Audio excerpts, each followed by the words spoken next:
Good morning. We will pay attention to transactions with debtors, and our first transaction is credit sales with a debtor where you sell goods to them and they will only pay you later, so they don't pay for it immediately.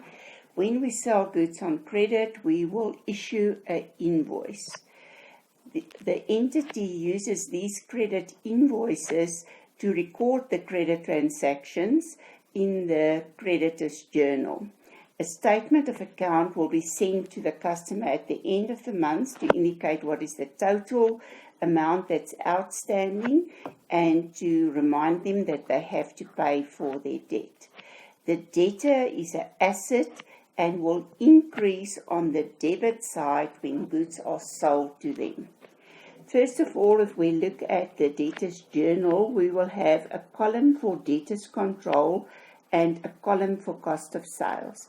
Now, if we look at these two columns, we see that we have this 1,400 only in one column, and we have the 1,050 only in one column.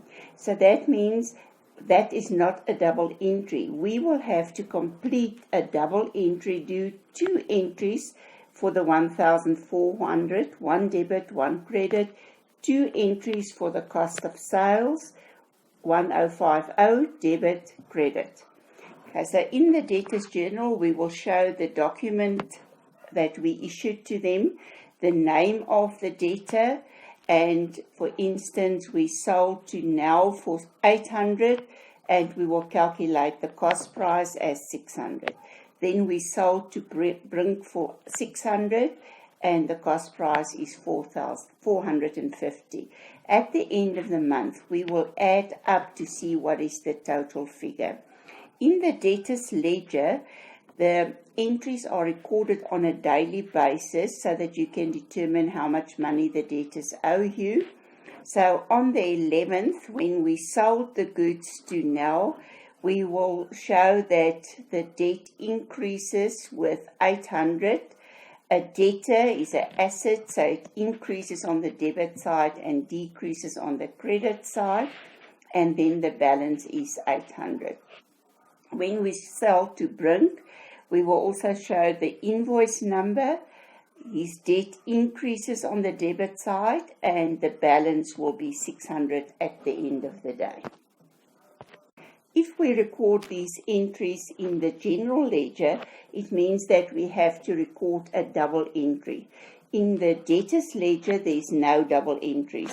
You will just record the information about a specific debtor on a daily basis, and all the information of a debtor will go into one account.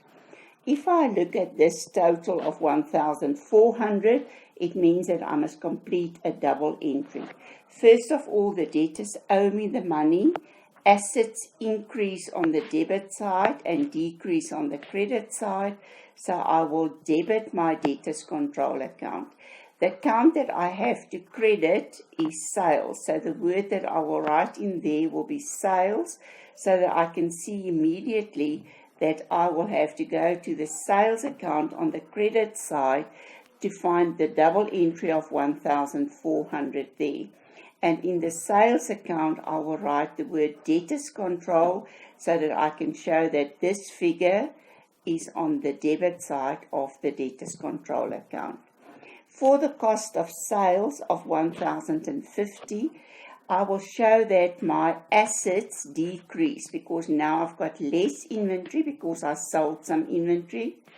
I will show that this double entry will be in the cost of sales account, and I will debit cost of sales because that's an expense, and expenses increase on the debit side and decrease on the credit side. What did we learn today?